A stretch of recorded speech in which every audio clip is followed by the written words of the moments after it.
히브리서 8장.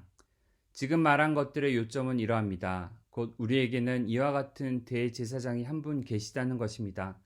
그는 하늘에서 지엄하신 분의 보좌 오른쪽에 앉으셨습니다. 그는 성소와 참 장막에서 섬기시는 분입니다. 이 장막은 주님께서 세우신 것이요 사람이 세운 것이 아닙니다. 모든 대제사장은 예물과 제사를 드리는 일을 맡게 하려고 세우신 사람입니다. 그러므로 이 대제사장도 무엇인가 드릴 것을 가지고 있어야 합니다. 그런데 그가 땅에 계신다고 하면 제사장이 되지는 못하실 것입니다. 땅에서는 율법을 따라 이미 예물을 드리는 사람들이 있기 때문입니다. 그러나 그들은 하늘에 있는 것들의 모형과 그림자에 지나지 않는 땅에 있는 성전에서 섬깁니다. 모세가 장막을 세우려고 할 때에 너는 명심하여 내가 산에서 내게 보여준 그 모형을 따라 모든 것을 만들어라 하고 말씀하신 하나님의 지시를 받은 것입니다. 그러나 이제 그리스도께서는 더욱 훌륭한 직무를 맡으셨습니다. 그가 더 좋은 약속을 바탕으로 하여 세운 더 좋은 언약의 중재자이시기 때문입니다. 그 첫 번째 언약에 결함이 없었더라면 두 번째 언약이 생길 여지가 없었을 것입니다. 그런데 하나님께서는 자기 백성을 나무라시면서 이렇게 말씀하셨습니다. 주님께서 말씀하신다. 보아라, 날이 이를 것이다.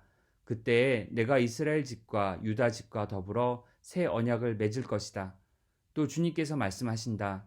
이 새 언약은 내가 그들의 조상들의 손을 잡고 이집트 땅에서 인도하여 내던 날에 그 조상들과 맺은 언약과 같은 것이 아니다. 그들은 내 언약을 지키지 않았으므로 나도 그들을 돌보지 않았다. 또 주님께서 말씀하신다. 그날 뒤에 내가 이스라엘 집과 맺을 언약은 이것이니 나는 내 율법을 그들의 생각에 넣어주고 그들의 마음에다가 새겨주겠다.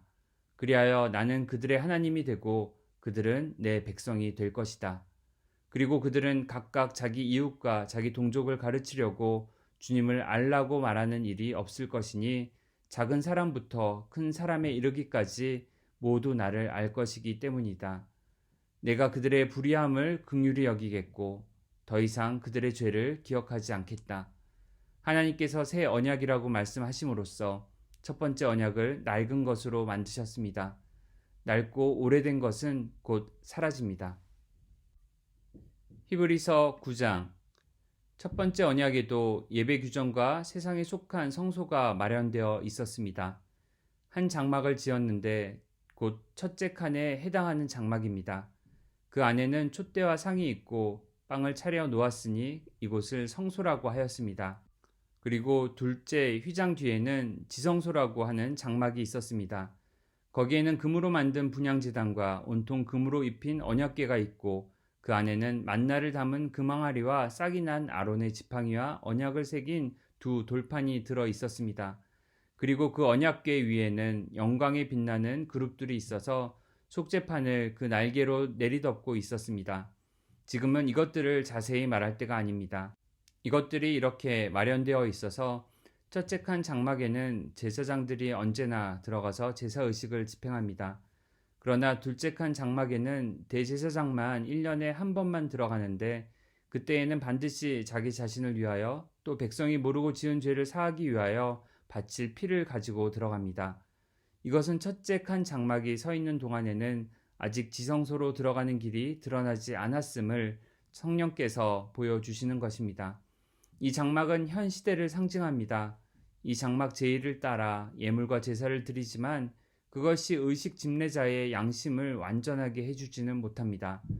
이런 것은 다만 먹는 것과 마시는 것과 여러 가지 씻는 예식과 관련된 것이고 개혁의 때까지 육체를 위하여 부과된 규칙들입니다. 그러나 그리스도께서는 이미 일어난 좋은 일을 주관하시는 대제사장으로 오셔서 손으로 만들지 않은 장막, 다시 말하면 이 피조물에 속하지 않은 더 크고 더 완전한 장막을 통과하여 단 한 번의 지성소에 들어가셨습니다. 그는 염소나 송아지의 피로서가 아니라 자기의 피로써 우리에게 영원한 구원을 이루셨습니다. 염소나 황소의 피와 암송아지의 죄를 더러워진 사람들에게 뿌려도 그 육체가 깨끗하여져서 그들이 거룩하게 되거든 하물며 영원한 성령을 힘입어 자기 몸을 흠없는 제물로 삼아 하나님께 바치신 그리스도의 피야말로 더욱더 우리들의 양심을 깨끗하게 해서 우리로 하여금 죽은 행실에서 떠나서 살아계신 하나님을 섬기게 하지 않겠습니까? 그러므로 그리스도는 새 언약의 중재자이십니다. 그는 첫 번째 언약 아래에서 저지른 범죄에서 사람들을 구속하시기 위하여 죽으심으로써 부르심을 받은 사람들로 하여금 약속된 영원한 유업을 차지하게 하셨습니다. 유언의 효력을 논의하는 경우에는 유언한 사람이 죽었다는 확인이 꼭 필요합니다. 유언이라는 것은 유언한 사람이 죽어야만 효력을 냅니다.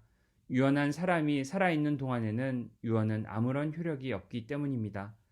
이러므로 첫 번째 언약도 피 없이 세운 것은 아닙니다. 모세가 율법을 따라 모든 계명을 백성에게 말한 뒤에 물과 붉은 양털과 우슬초와 함께 송아지 피와 염소 피를 취하여 언약책과 온 백성에게 뿌리고서 이것은 하나님께서 여러분에게 명하신 언약의 피입니다 하고 말하였습니다. 또 같은 방식으로 그는 장막과 제사 의식에 쓰이는 모든 기구에도 피를 뿌렸습니다. 율법에 따르면 거의 모든 것이 피로 깨끗해집니다. 그리고 피를 흘림이 없이는 죄를 사함이 이루어지지 않습니다. 그러므로 하늘에 있는 것들의 모형물은 이런 여러 의식으로 깨끗해져야 할 필요가 있지만 하늘에 있는 것들은 이보다 나은 희생제물로 깨끗해져야 합니다. 그리스도께서는 참 성소의 모형에 지나지 않는 손으로 만든 성소에 들어가신 것이 아니라 바로 하늘 성소 그 자체에 들어가셨습니다. 이제 그는 우리를 위하여 하나님 앞에 나타나셨습니다. 대제사장은 해마다 짐승의 피를 가지고 성소에 들어가지만 그리스도께서는 그 몸을 여러 번 바치실 필요가 없습니다. 그리스도께서 그 몸을 여러 번 바치셔야 하였다면 그는 창세 이래로 여러 번 고난을 받아야 하셨을 것입니다. 그러나 이제 그는 자기를 희생 제물로 드려서 죄를 없이 하시기 위하여 시대의 종말에 단 한 번 나타나셨습니다. 사람이 한 번 죽는 것은 정해진 일이요 그 뒤에는 심판이 있습니다. 이와 같이 그리스도께서도 많은 사람의 죄를 짊어지시려고 단 한 번 자기 몸을 제물로 바치셨고 두 번째로는 죄와는 상관없이 자기를 기다리고 있는 사람들에게 나타나셔서 구원하실 것입니다. 히브리서 10장 율법은 장차 올 좋은 것들의 그림자일 뿐이요 실체가 아니므로 해마다 반복해서 드리는 똑같은 희생 제사로서는 하나님께로 나오는 사람들을 완전하게 할 수 없습니다. 만일 완전하게 할 수 있었더라면 제사를 드리는 사람들이 한번 깨끗하여진 뒤에는 더 이상 죄의식을 가지지 않을 것이고 따라서 제사 드리는 일을 중단하지 않았겠습니까? 그러나 제사에는 해마다 죄를 회상시키는 효력은 있습니다. 황소와 염소의 피가 죄를 없애줄 수는 없습니다. 그러므로 그리스도께서 세상에 오실 때에 하나님께 이렇게 말씀하셨습니다. 주님은 제사와 예물을 원하지 않으셨습니다. 그래서 나에게 입히실 몸을 마련하셨습니다. 주님은 번제와 속죄제를 기뻐하지 않으셨습니다. 그래서 내가 말하였습니다. 보십시오. 하나님, 나를 두고 성경에 기록되어 있는 대로 나는 주님의 뜻을 행하러 왔습니다. 위에서 그리스도께서 주님은 제사와 예물과 번제와 속죄제를 원하지도 기뻐하지도 않으셨습니다. 하고 말씀하셨습니다. 이런 것들은 율법을 따라 드리는 것들입니다. 그 다음에 말씀하기를 보십시오. 나는 주님의 뜻을 행하러 왔습니다. 하셨습니다.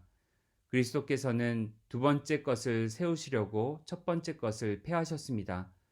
이 뜻을 따라 예수 그리스도께서 자기 몸을 단번에 들이심으로써 우리는 거룩하게 되었습니다. 모든 제사장은 날마다 제단에 서서 직무를 수행하면서 똑같은 제사를 거듭 드리지만 그러한 제사가 죄를 없앨 수는 없습니다. 그러나 그리스도께서는 죄를 사하시려고 단 한 번의 영원히 유효한 제사를 드리신 뒤에 하나님 오른쪽에 앉으셨습니다. 그리고서 그는 그의 원수들이 그의 발 아래에 굴복할 때까지 기다리고 계십니다. 그는 거룩하게 되는 사람들을 단 한 번의 희생 제사로 영원히 완전하게 하셨습니다. 그리고 성령도 우리에게 증언하여 주십니다. 먼저 이렇게 말씀하셨습니다.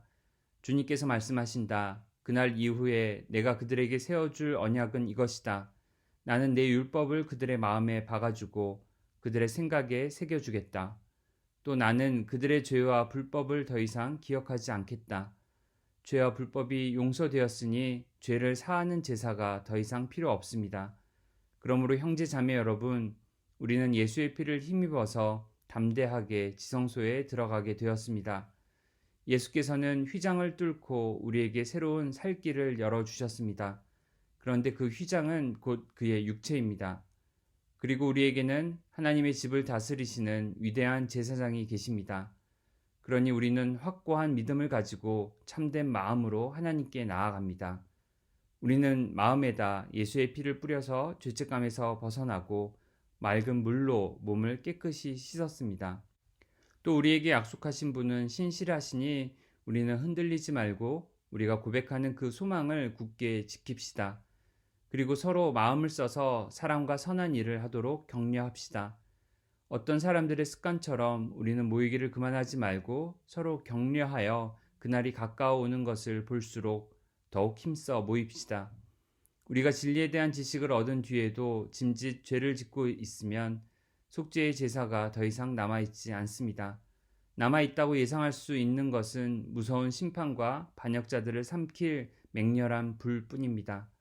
모세의 율법을 어긴 사람도 두세 증인의 증인이 있으면 가차없이 사형을 받는데 하나님의 아들을 짓밟고 자기를 거룩하게 해준 언약의 피를 대수롭지 않게 여기고 은혜의 성령을 모욕한 사람은 얼마나 더 무서운 벌을 받아야 하겠는가를 생각해 보십시오.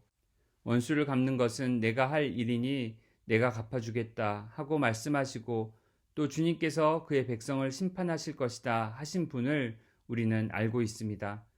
살아계신 하나님의 징벌하시는 손에 떨어지는 것은 무서운 일입니다.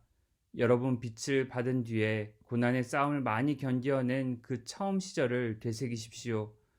여러분은 때로는 모욕과 한난을 당하여 구경거리가 되기도 하고 그런 처지에 놓인 사람들의 친구가 되기도 하였습니다.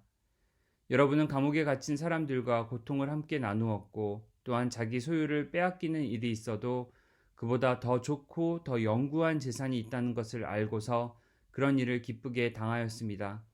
그러므로 여러분의 확신을 버리지 마십시오. 그 확신에는 큰 상이 붙어 있습니다. 여러분이 하나님의 뜻을 행하고서 그 약속해 주신 것을 받으려면 인내가 필요합니다. 이제 아주 조금만 있으면 오실 분이 오실 것이요 지체하지 않으실 것이다. 나의 의인은 믿음으로 살 것이다. 그가 뒤로 물러서면 내 마음이 그를 기뻐하지 않을 것이다. 우리는 뒤로 물러나서 멸망할 사람들이 아니라 믿음을 가져 생명을 얻을 사람들입니다.